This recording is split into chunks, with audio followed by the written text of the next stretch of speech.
All right. Good evening, everyone. Good evening. We are so grateful that you have decided to tune in on this Tuesday. We're grateful for your presence. We're grateful for you liking this broadcast, as well as sharing it with family and friends. We have a very special guest and a very special topic to discuss tonight that we hope will bring awareness to you, your family, and your community.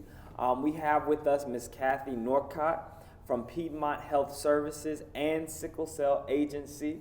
And we are so grateful and delighted that she has carved out time within her busy schedule to bring us a little bit of information and have this discussion around sickle cell awareness. September is Sickle Cell Awareness Month, and so we want to be sure that we bring and highlight this issue that is within our community, this concern that is within our community to the forefront so that we might address it, so that we might be aware of it, and we might move accordingly as such, as not only people of God, but as people whom this concerns. So, Ms. Norcott, we thank you so much for being here with us, and I'm going to allow you to give a little bit more of an introduction, if you will, a background, your background with Piedmont Health Services and with the Sickle Cell Agency, and what brought you to this work. Well, Pastor McBroom, first of all, let me say thank you, and say thank you to Sister Jessica, because she was such a darling person when I was talking to her on the phone. So I thank you. I'm not a stranger to Turner's Chapel. I have attended Turner's Chapel in the past, but also I have worked the polls here at Turner's Chapel in the past. So, but again, thank you for being here. And as you said, I am Kathy Norcott. I am the Executive Director for Piedmont Health Services and Sickle Cell Agency. I have had the distinct honor and pleasure to be employed with the agency for the last 45 years. You asked what brought me to this work. Well, 45 years ago, I needed a job. And I was fortunate enough, you're too young, but there'll be some persons in the audience who will remember job programs back in the day. And so I got my job through one of those job programs. And God stepped in and kept me there. So I knew nothing about sickle cell disease. Matter of fact, in 1971, my oldest child was 6 months old. I took him to the doctor for his checkup. The doctor said he was anemic.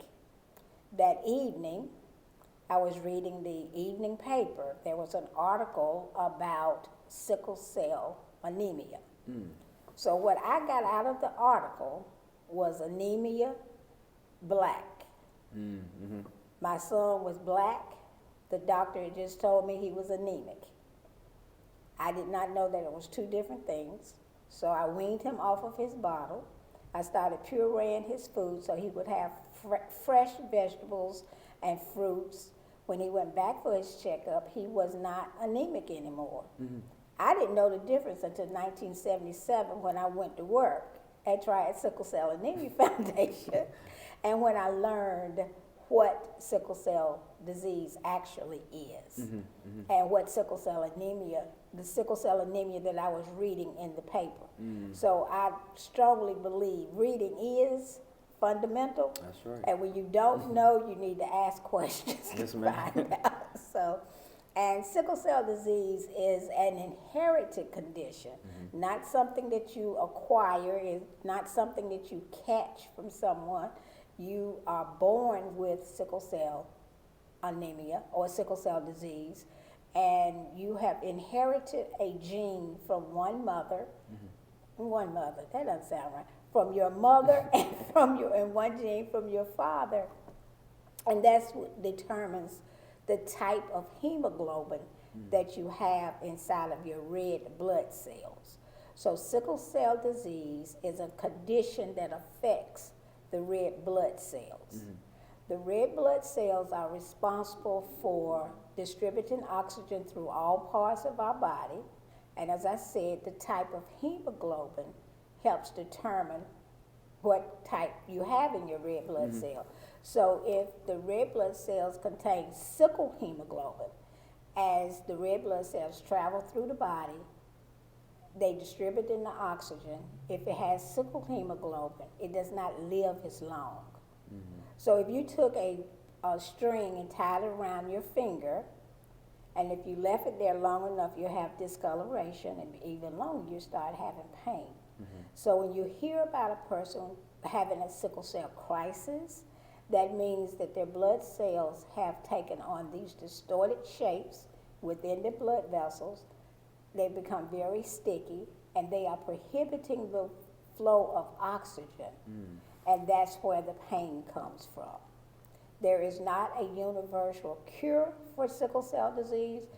You've heard of bone marrow transplants, stem cell transplants, and even here recently gene therapy, but it's not for everybody that has sickle cell disease.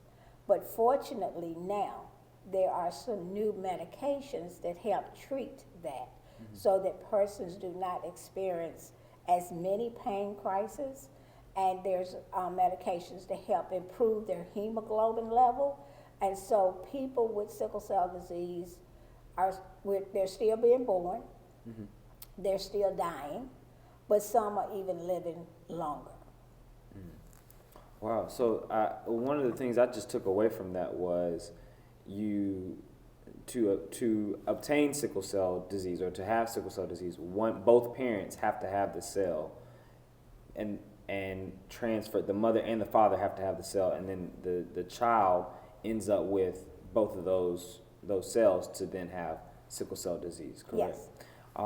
So wow. I mean, so a question that I have from that is, with September and Awareness Month, how aware do you feel that our community is about sickle cell awareness? I know that the agency has been around for a while, and you've been doing the work of educating churches and throughout the community.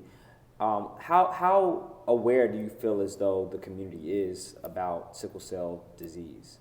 I don't think the community is as aware as they need to be. And I think that has a lot to do with us not doing education enough. Mm-hmm. The media they show the cures, and it has given it is not false information that the cure exists, but people have taken that to say, oh, I thought they had a cure for sickle cell. Mm. It was a lot easier, because we are a nonprofit organization. We're 51 years old, and through grace, we've been able to continue to do what we do. Earlier in the years, the media, TV, radio, we could get public service announcements. We could keep commercials constantly on the air. People could constantly hear about sickle cell. We could tell them what was going on. Over time, free public service announcements have fallen by the wayside. Right.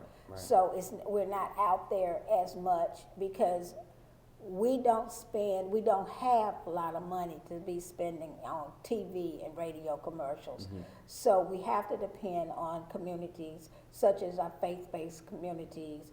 We don't do as much in the school systems as we used to do. Mm-hmm. So we do have Facebook, YouTube, and Twitter. And I think we have an Instagram. I'm saying think because I'm kind of limited in that area. And so we're starting to do more in that arena. Mm-hmm. So people have thought that it was cured. Mm. But in fact, we are still having babies born with sickle cell disease. Mm. We have too many misconceptions that still exist. Mm. So that's why we like to take advantage of educating people whenever and wherever we can. Absolutely. You mentioned the misconceptions. What are some of the misconceptions and myths that are out there beyond that there's a cure? Because we know there's not a cure. There's different treatments and things. But what is one of those myths that kind of has become larger than life? Well, one of those myths, which is constantly stated out there, is people think that it's just a disease, or as they call it, a black man's disease. Mm-hmm. When you think about just the mere fact that it's an inherited condition, And the sickle gene, the S gene, is thought to have began as a defense mechanism for the body against malaria. So when you think about where malaria comes from, around the Mediterranean Sea, Italy, Sicily, in the Southeast Asian, in the Caribbean. So there are a number of cultures who are at risk of having the S gene in their hemoglobin. And with a lot of the interracial marriages that we have, or interracial relationships, then there are persons of other colors and other cultures that actually have sickle cell disease or some form of sickle cell. And so we're here to say we don't discriminate. Right. If you have sickle cell disease or you have sickle cell trait, people don't know as much about sickle cell trait as they need to know. And sickle cell trait is a carrier condition. Most situations you are not sick if you have sickle cell trait. However, there are some circumstances in which you need to make sure that, so for example, we've had athletes to have died during a football game, during a track meets, things like that, only to find out that they had sickle cell trait. So what had happened, they had gotten dehydrated, and they had gotten, the oxygen level was depleted or, greatly reduced. Had the trainers known that that was going on, starting oxygen, getting IV fluids, the outcome could have been different. So it's one of those things that people meaning some providers have looked at sickle cell trait and said, well, you don't have to be worried about it.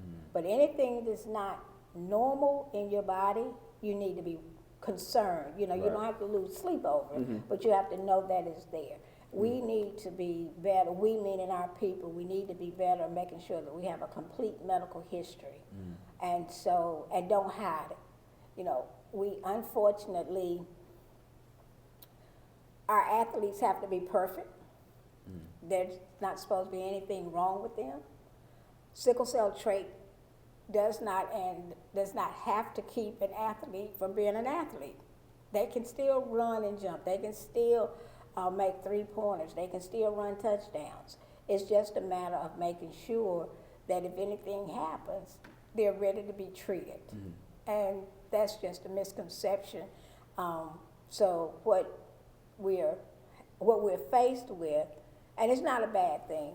So in North Carolina since 1994, all babies in the state of North Carolina are tested at birth. Okay, that was going to be a follow-up question too about detection and kind of how do you, if you don't know, if say your parents, you're not sure if your parents had the trait, how do you go about kind of that assessment? It's a special test. Okay. But all babies since 1994 in North Carolina have been tested for sickle cell. At birth, babies are tested for a gamut of things. Parents don't always know that because in some cases, mothers are not asked to sign permission until they're in labor. They sign in anything because they just want to get through the labor. So they don't remember what they signed. And unless there's something wrong, they may not even know what they signed. So you get a letter from the state lab, and it lets you know that your child has an abnormal hemoglobin. And it tells you that you should get in touch with your local organization, which for us, if around here, it would be us. Right. And then we provide genetic counseling. And a lot of times, that's when mom, oh yeah, I remember, Dad, I was in the military. They told me it was nothing wrong. Well, because they look at it as being nothing wrong. Right. So during the time when I still do occasional genetic counseling, we also give them a little card, and I say, put this with your birth certificate. I said, because when your baby turns 16, they're going to want the birth certificate because they want to get the driver's license. And this can be a reminder to you because as a rule, with sickle cell trait, you're not sick. You don't have any problems. So it's very easy to forget that you have sickle cell trait or that your child has sickle cell trait. NCAA requires all athletes to get a sickle cell test. They have to present proof of that sickle cell test, negative or positive, before they can even practice. Wow. So we're going to beef up some of our education with the high schools so that we can make sure we can help them if they were born in North Carolina.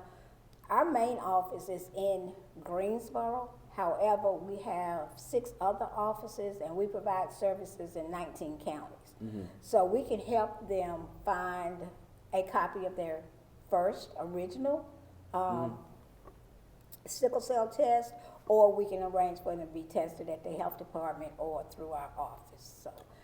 So then when they go off to college and they're putting the packet together to make sure they have everything, they'll have their sickle cell test. Inevitably, maybe a couple of weeks ago, our office in Greensboro is 2 stories and my office is upstairs. I came downstairs, I saw these 2 young men leaving the office. When I walked in, there were 2 standing at the front desk. And I just looked, I said, so which school you come from, Greensboro College or Guilford College? And they're looking at me. I said, you had to come get sickle cell test, right? And yes, ma'am, how you know? I said, this time of year, a lot of y'all, and they were saying that they had been told that they had everything was in place. But then when they got there and got ready to go to practice, they couldn't practice. That's because of NCAA rules. And then we had another young man, he came in, he was white, and he was upset because practice was supposed to start the next day. Well, there's not a rapid test for sickle cell. Okay. So we had to work some things. We're able to work some things out. But that's why we're going to back up a little bit, do some more with the high school coaches, and events like this to let people know, Mama, if you don't remember what the test results was at birth, let's get it done, because it doesn't change. You're born with it, so it's not so like you have to keep getting it tested or anything. But so you can remember, So, but other than that, that's about it. Okay. So I want to try to transition a little bit into research. Does the research stand on a cure and the treatments that you mentioned earlier? Okay, so we have bone marrow transplants. Now, it is possible for an individual to get a bone marrow transplant from someone who is not related to them. In the past, it has been that it had to be a sibling most of the time, a perfect match. Either way, it has to be a perfect match. But our people don't donate blood. We don't believe in donating organs, so we don't believe in bone marrow transplant. That's another area that we need to do better about, because just because the nature of our culture, we have different antibodies and different antigens which make up the type of bone marrow we have and we're producing. So therefore, it needs to be a perfect match, or an almost perfect match. There are a lot of side effects to transplants. Then we have stem cell transplant, but that occurs when a mom and a dad at birth decide that they want to harvest their stem cells, have them frozen, so just in case. It's very expensive. And of course, it's our people who don't have access to those resources all the time to be able to do that. And here recently, on 60 Minutes, just a couple of months ago, there was the breakthrough information about gene therapy, where they're going in and manipulating the genes that cause the mutation. Now, Pastor, I don't think we want to go that deep tonight, okay? So, but go and do your research on gene therapy. But again, it's still in research. They have performed it on a few people. And it's been successful on a few people. There have been some that it has not been so successful on. But again, it's not universal. There's not something that I can call my clients and say, look, hey, we got it. Let's line up, let me make this appointment. You know, we still can't do that. Right. So up until probably 10, 15 years ago, might have been even longer than that, they've always treated the symptoms. And the number one symptom of sickle cell disease is pain. People are hurting. So they are given pain medication. So when the opioid epidemic hit, sickle cell clients were affected by that because people were always labeling them as drug seekers and not understanding sickle cell, what was happening. So to get away from that, there's medication, hydroxyurea, which helps increase the fetal type hemoglobin, which keeps them from sickling or having pain crises often. And then we have other medications like Endari and Oxbryta that they too help increase the amount of increase your hemoglobin level. So hemoglobin, as I said, drives your oxygen. So when your oxygen is low, you're tired and you don't feel like doing anything. So these medications work to try to change the stickiness, and they also work to increase your hemoglobin level. So you have more energy, therefore you have more oxygen, and you can just live pretty much a normal, basic life. Okay. So what about the support from, or the support in the research from either outside, within the community, or from the state or from the federal government? Do you feel as though that support, both verbally in bringing awareness to it, happens, or as much as it should happen? I know that there's one advocate in the state legislature, but who else? I mean, is it something that makes the radar, do you think, or do you think it makes the radar as much as it should? No, it does not. Sickle cell disease does not get half as much money as it needs to go towards research, or monies given to community-based organizations or other medical centers in the state as hemophilia, for example.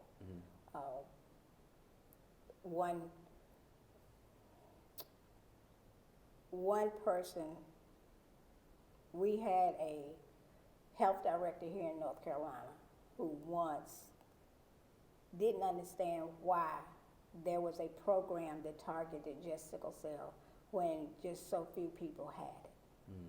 But there are other rare diseases when there are less people than us, but they get more money. And when I say us, I'm talking about the sickle cell community. And we can all guess why that is. So we now have organizations like the Sickle Cell Disease Association of America, which is technically our national group. We can't afford a lobbyist, so we don't have the money to walk the hill, and so we're looking for ways to do that. But the more people who know about sickle cell disease and understand sickle cell disease, they can talk even on their local level. And you're right, North Carolina is blessed. When the bill was written in 1972 to establish sickle cell funding in North Carolina, not only did it provide a money for community-based organizations, at that time there were 4. It also established a state program, the North Carolina State Sickle Cell Syndrome Program, that is still in place, and it's a law. House Bill 32 became law, and it's very hard to get a law off the books. Now they can mess with it, not put as much money into it, but they can't take it off the books. So it's up to us, and it's up to our resources in the community, our constituencies in the community help us push that, so that more money can come from the federal level into the state, for the state legislators to put more money into the sickle cell program. And so that's a fight. That's a constant battle that we're in, but not one that we look to give up on. Absolutely, absolutely. Thank you, first and foremost, for the wealth of information that you've imparted upon us on today. It will truly, I think, impact us in how we think about sickle cell disease, how we bring about awareness to our own bubbles and our own circles. And so now I want to just ask, if you had to, I won't say one thing, but if you had to ensure that we took away, or listeners took away, one thing or two things in particular, what would those be? The key thing for me is to make sure our young people know what their hemoglobin type is, making informed decisions as you decide to have children, and so that you can take care of them. I'm not saying that persons with sickle cell trait couldn't have children or shouldn't have children. What I want them to understand is that their children, if they happen to have a child with sickle cell disease, they can live a very normal and productive life, as long as they know what to do, what to expect, and let them live their life. We have a summer camp for children ages 6 to 15. It's 1 week, and it's not a day camp. It's an overnight camp. So we take them to the woods on Sunday, and we bring them back to their mamas on Friday.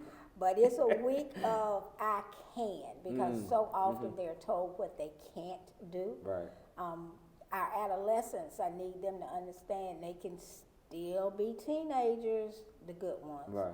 The good teenagers. I'm not talking about that. Yes, ma'am. But the good teenagers, they could do what all their peers do. They just Right. have to learn what the limitations are. Right. So just get informed and get educated and know the facts about sickle cell, and not assume so many things. Absolutely. And then lastly, would be, how can anyone watching this, anyone sharing this, churches, our church, how can we support the work of Piedmont Health Services and the Sickle Cell Agency? We're always in need of financial assistance, and I can't say that enough. Third Sunday in September is Sickle Cell Sabbath Day. Turner's Chapel, as well as many other churches, should be receiving a letter asking you about putting us in your budget, or just taking up a special class, whatever way you want to do it, allowing us the opportunity to do things like this, to educate your congregations. We also need volunteers to help. Here in the High Point community, we have a food bank. Our office in High Point is located at 401 Taylor Avenue, inside the Southside Recreation Center. And we get to food, and we actually just need some manpower to come help pack the bags, help unload the truck that comes once a month. Things like that, being able to volunteer at the camp, or take up hygiene kits, because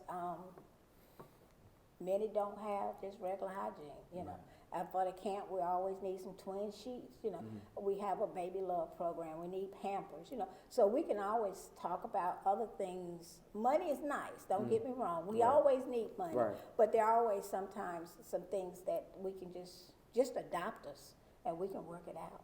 All right. Well, Ms. Norcott, thank you so much for being with us and sharing this evening with us, and allowing our viewers to hear your passion and your heart, because I heard it in this conversation.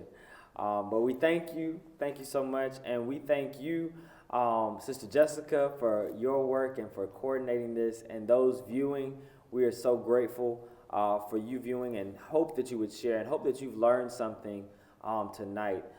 We pray that you have a blessed evening, and that God will continue to take care of you and your family during these times.